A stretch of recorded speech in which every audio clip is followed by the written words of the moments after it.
Hello, everyone. Welcome to a community of culture, the Hispanic Perspective. I am your host, Otis Severgal, and with me today I have... Kisen Ramirez. I'm the sports editor at the University Star. I'm Olivia Garcia. I'm an opinions columnist at the University Star. Nicole Barrios. I'm the assistant news editor at the University Star. Hola, mi nombre es Reynaldo Leaños Jr., and I'm the news director at KTSW 89.9. And some people might actually critique the way I just introduced myself. Oh, giving us a little Latino flavor there. I'm not mad at you. I'm not mad at you. That's what we're here for. It's perspective. I thought it'd be apropos that we do something like this for Hispanic Heritage Month, and Ray's going to kind of lead us Ray had a great segue into the first discussion that we're going to have, and it's really the disconnect between the generations. I feel like, in our pre-meetings planning for this, Olivia, we talked about how, there's a generational gap, whether it's speaking it, whether it's serving someone, whether it's living somewhere or how you're living, or, who you're supposed to answer to. We kind of talked about that. So I kind of want you to kind of lead off the discussion and tell people what we've been talking about behind the scenes. Right. Well, my great-grandma actually raised me on Spanish from newborn to 5 years old. That was my first language. But once I entered school, it was shocking to me that the teachers and the principals and the administrators would scold students for speaking Spanish in class or in the halls with each other.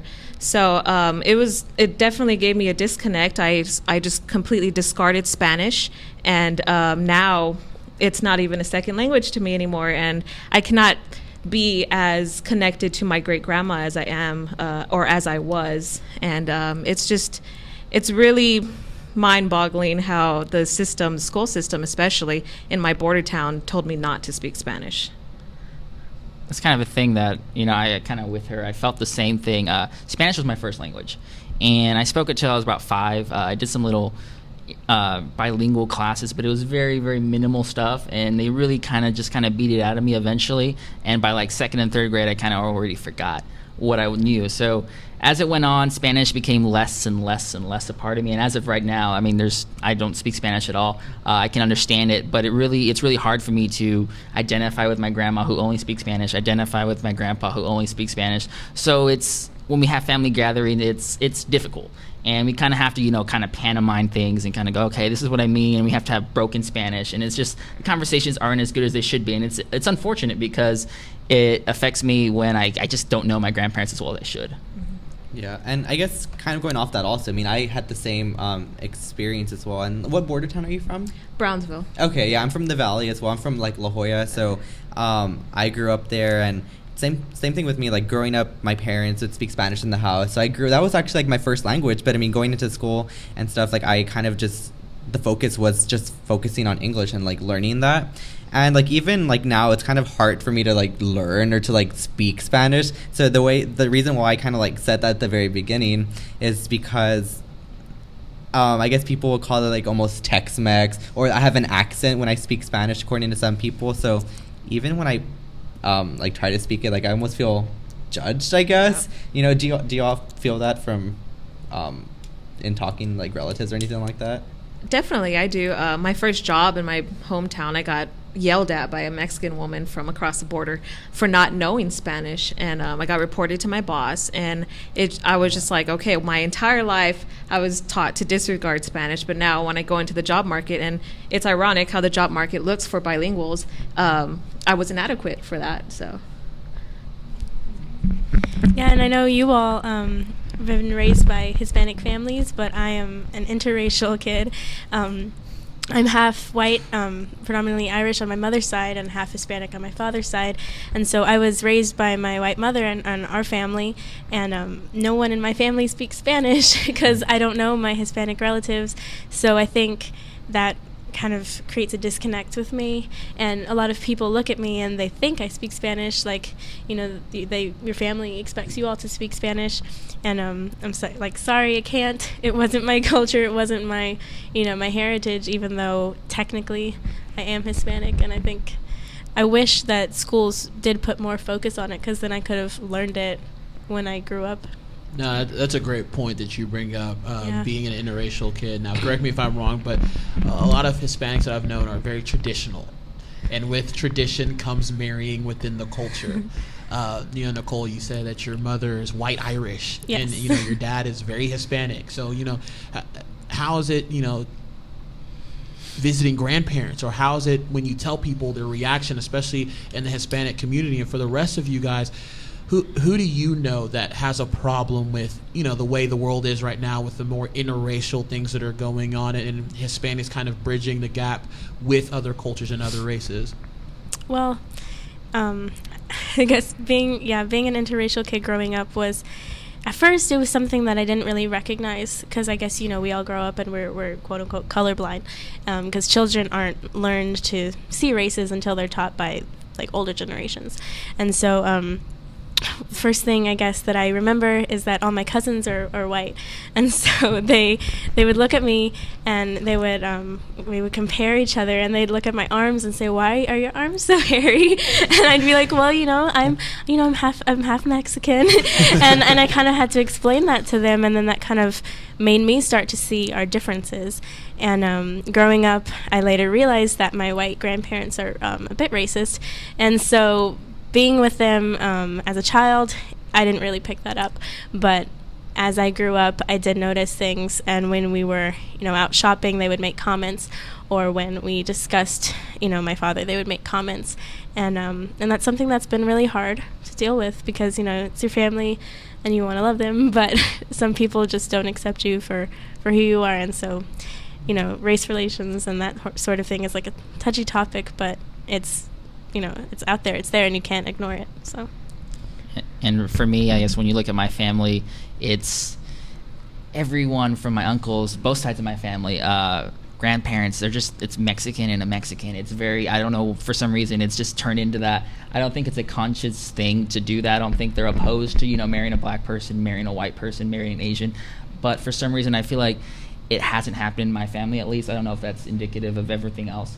But it might be because possibly I think our culture is really binding, and if you're inside that culture, you kind of get it, and you kind of understand that, we kind of have the same values, the same morals, and I think maybe that explains why my family has, for the most part, been, Mexican and a Mexican. And I think the divide within my family isn't so big, but like for me especially, it's different because I know the language. I'm pretty much one of the only people in my family, which is sad and unfortunate, that really doesn't know the language. And as Nicole said, it comes down to the school system. I've tried to pick it up, but they don't really do an adequate job at enforcing the rules and trying to get you to actually learn the language. Is kind of a cursory thing on the side that's just like, hey, just get this grade and then move on. Yeah. So I think that's a big deal for that.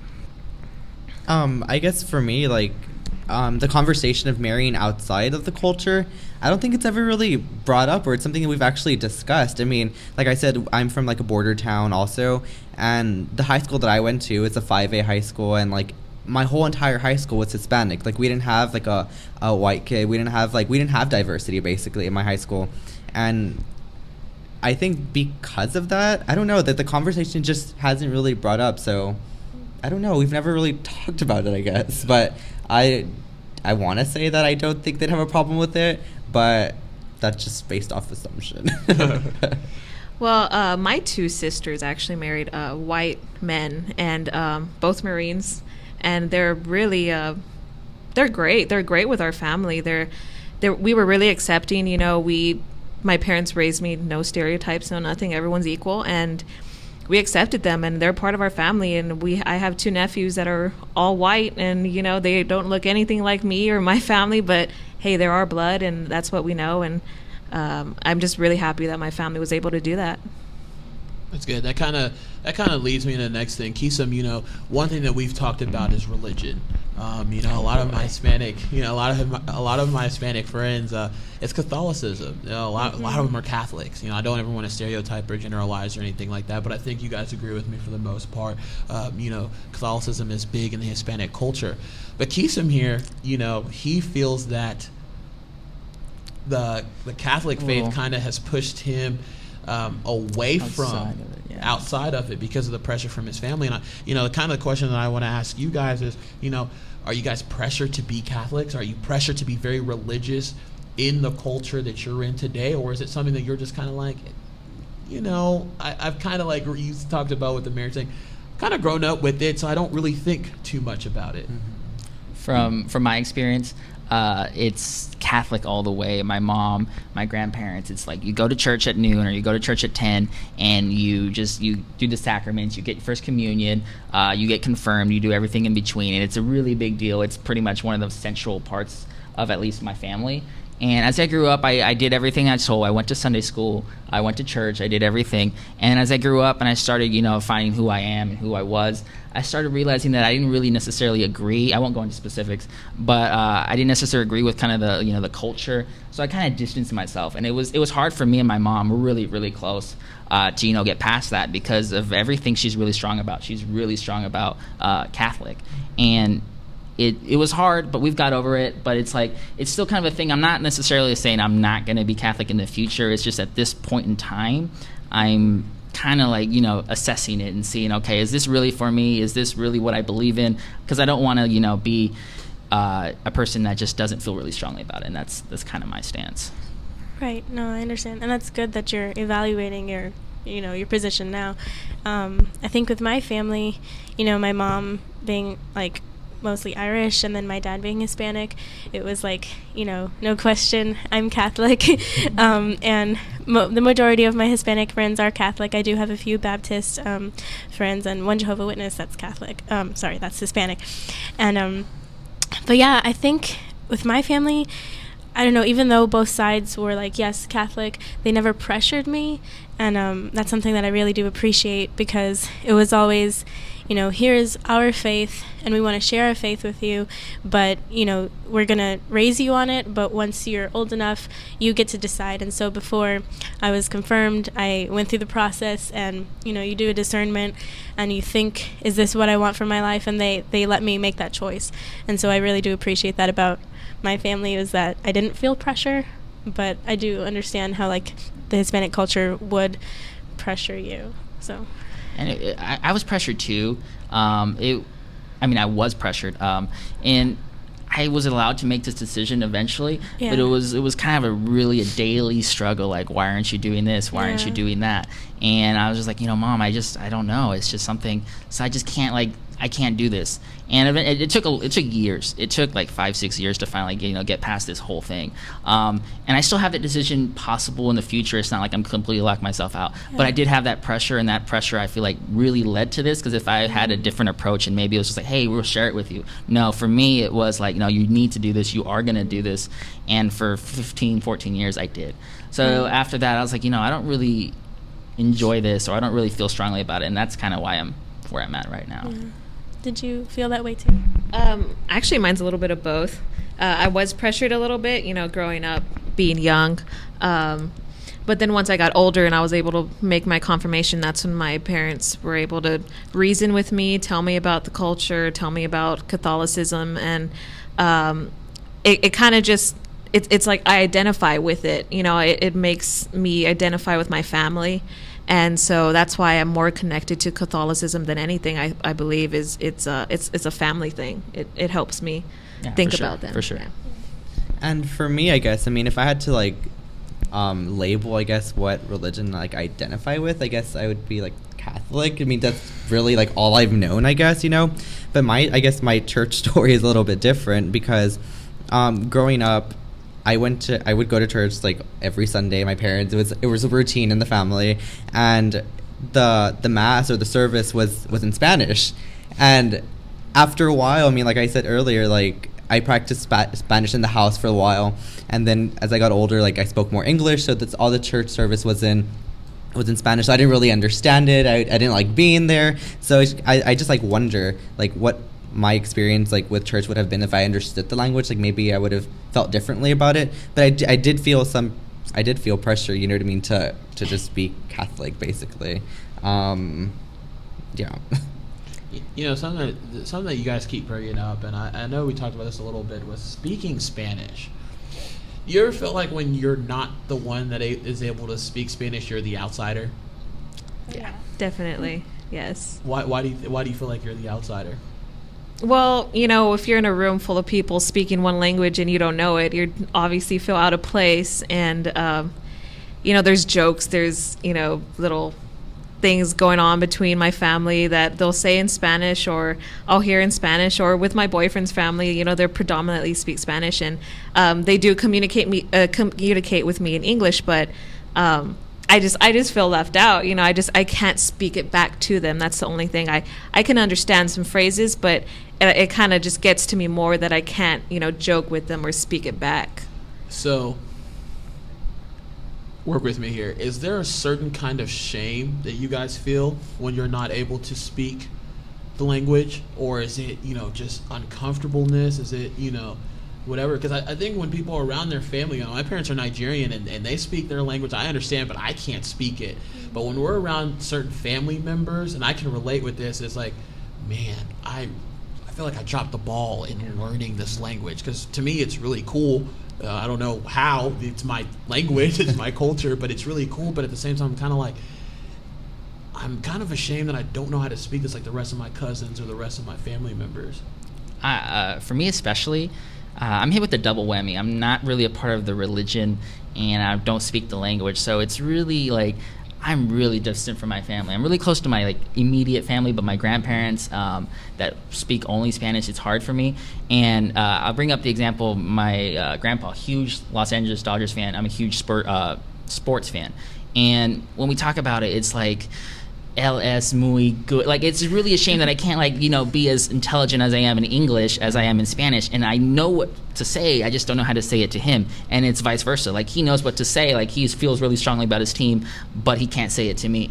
So it's unfortunate because I don't have that bonding experience, because I know for a fact if I spoke the language, we'd be a lot closer.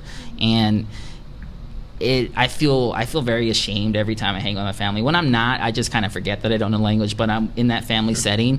I see everyone talking, and I'm like, wow, I feel really guilty, because I'm the oldest cousin in my family too, so I'm looked at, and they're like, why can't you speak this language? And I'm like, I kind of shrug and go, I'm sorry, and it's not fun. And I imagine for Nicole it's a little different. Yes, yeah, because I guess I don't have the same, hardship as you, because your family. Not hardship. Well, struggle. Yeah. You know what I mean. Hardship's a little. Okay. a little much. Your family is, mostly Hispanic, but like I said, my family that I speak with is it's my white family, and so it was never that big of a deal, with my family, but when we're, in a situation or somewhere, in public, maybe at a store, and, there's a cashier and a shopper, and the shopper may be Hispanic, and the cashier looks at me, and she's like, well, can you speak Spanish to her? And I'm like, no, I'm sorry. Just because I look Hispanic, it doesn't mean I can speak Spanish. And, it kind of... It's like that thing where you're supposed to just automatically know Spanish because you look It's that expectation Hispanic. almost. Yeah, it's the expectation. And most of my best friends are Hispanic. My two best friends, they're from, actually born in Cuba and Peru.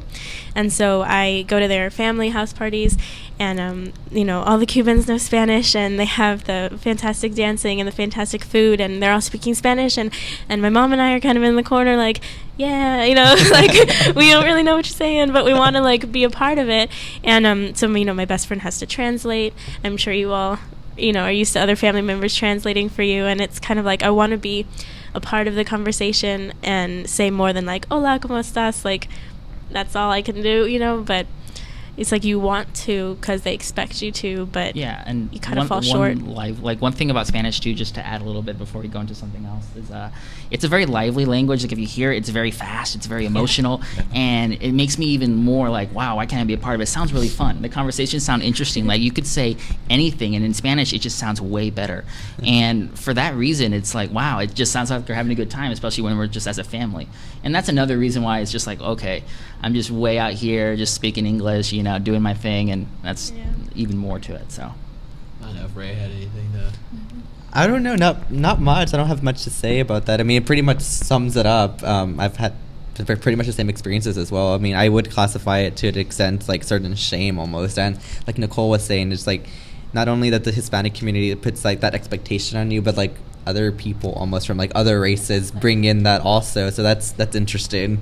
Yeah, and that was great that you brought that up, because I was going to say, now the flip side of it is I'm guilty of it too. If I saw Nicole, I'm like, hola, ¿cómo estás? I'm expecting, we're going to have, but how frustrating is it to just for people to just assume that, you know, you're brown skinned or you look a certain way or you're hairy or you're, you know, or you're short or you're, No, you know, it's true. It's true. you have a little bit more of a tan than others. Olivia, I know she's part Spanish, so she didn't have as much of a tan, which is okay.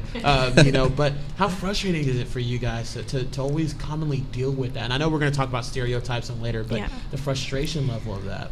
That's really frustrating, and especially because I grew up, you know, almost white, and so I feel like, you know, I look one way on the outside, but I'm one way on the inside, and people don't understand that. And a couple summers ago, I was actually working cleaning for a church that my friend goes to, and I was, you know, cleaning the windows because it was my job, and you know, I was proud of it. And a homeless man came into the church looking for the pastor, and he comes up to me and he looks at me and he says, "Oh, hey, can you speak English?" And then he said, "The pastor," and and I'm like, "Yes, sir, I do speak English, and the pastor is right through here. I'll take you to him." And he kind of looked surprised. And it's just to be judged by, you know, a homeless person who thinks that I am some cleaning woman, you know, can't speak English. It's very frustrating. And I don't know, it's just frustrating. I totally agree with that. I studied abroad last summer in Peru, and I think I was like one of the only like Hispanics that went on that study abroad trip. So everyone else was like like an American, I guess, you know, what people perceive to be as an American. So when I was like touring like the city and stuff in Lima, there's people that came up to us, some Peruvians, and they thought like I was their tour guide showing them around. So I mean, they not for a second did they ever consider or like thought that I might be like American and stuff. So I was like, that was an interesting thing that happened. Right. Like you said, Otis, I have a lighter skin, so I don't really get that often. But when I did live in my border town my entire life, there was actually a double standard. Just because I looked a little bit Latina, I had the black hair, you know, the brown eyes. I was expected to know Spanish, and it was strange because it was actually more from the older generation that I was expected to speak Spanish than the younger generation. You know, like at my job, that older woman from Mexico yelled at me for not knowing Spanish, but, you know, there would be younger generations, probably like in the 20s, 30 age, they would come and they would talk to me in English as best as they could, you know, not me the other way around trying to talk to them in Spanish as best as I could. So there's definitely a gap, I think, between generations, that the older generation knows Spanish like hands down, they know it, you know, but I feel like our younger generation is kind of starting to disconnect from that. To me, every conversation when I say my name, it's like, "Hey, I'm Kisam, nice to meet you." It always starts, and for me, it's really weird. I don't get the Mexican thing. I get, "Are you Muslim? Are you Indian? Are you this?" I rarely, if ever, do they pinpoint that I'm a Mexican. And when I say I am, it's like, "Whoa, you are?" So it's just different for me. I don't know. I think it's a combination of my name, Kisam. It's hard to spell. Kind of, they think, oh, maybe it's some like Arabic thing. Like they try to decode it, and I don't even get Mexican anymore. So I don't know what to say. It's different. It's definitely different. And I just shrug it off. It doesn't bother me at all. I kind of chuckle. It's kind of funny that they kind of assume that I'm Indian or Muslim or something else. And since I don't really identify the culture, it doesn't really weigh on my shoulders at all. This is so much fun, but we're running out of time, and I want to listen to you guys more. But you guys have any final thoughts kind of on the show, just kind of what people should be looking forward to in the two other shows, and kind of what you're trying to inform them about the Hispanic perspective? Well, I think just not to forget about us. You know, we are here. We are our own kinds of people, but we definitely do feel the same way as any other person does, with prejudices and stereotypes. And, you know, it would be nice for people to recognize that we're trying to make an impact in our community and in this nation.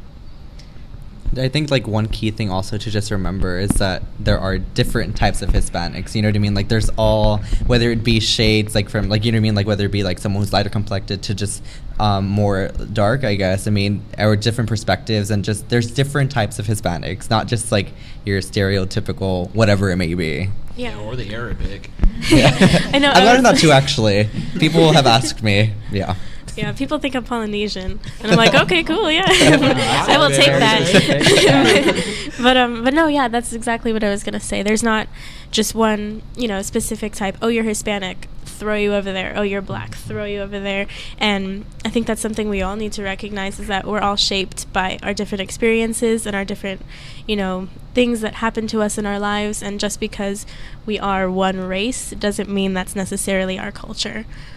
And I'll go a little bit different. We'll touch this on in the third episode, but we have really good food. We have really good music. It's a fun culture, and if you want to experience it, I really recommend it, because tacos are amazing, burritos are amazing, and if you don't really know a lot of Hispanic, just jump into a quinceañera. It's a lot of fun. We're a culture that likes to have fun, and we matter, and people seem to forget that. So that's how I'll leave the show.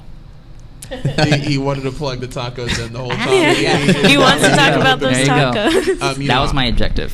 My final thought is something that Nicole kind of talked on, and something that Dr. Martin Luther King Jr. said, is that we're not supposed to judge others by the color of their skin, but by the content of their character. And that's what I want people to really learn about the culture, the community of culture. We've done the Black perspective, we've done the gay perspective, we've done the feminist perspective. Now we're bringing the Hispanic perspective, and with Hispanic Heritage Month, I just really want people to learn, and what better than learning from kids who are trying to find themselves and have lived it. Who else can tell the story? Maybe older generation a little bit, but we're living it now. And so I think that's a great thing to have, you guys' perspective. For us, you can find us on the universitystar.com, ktsw.net, and you can also tweet at us at universitystar or at KTSW at KTSW News, using the hashtag letter C, not SEA, but letter C of culture. Give us your comments, and questions. We'd love to have them on the show. But for Otis Evergall, Keithan Ramirez, Olivia Garcia, Nicole Barrios, and Ray Leanos, I will see you fine folks later. Bye.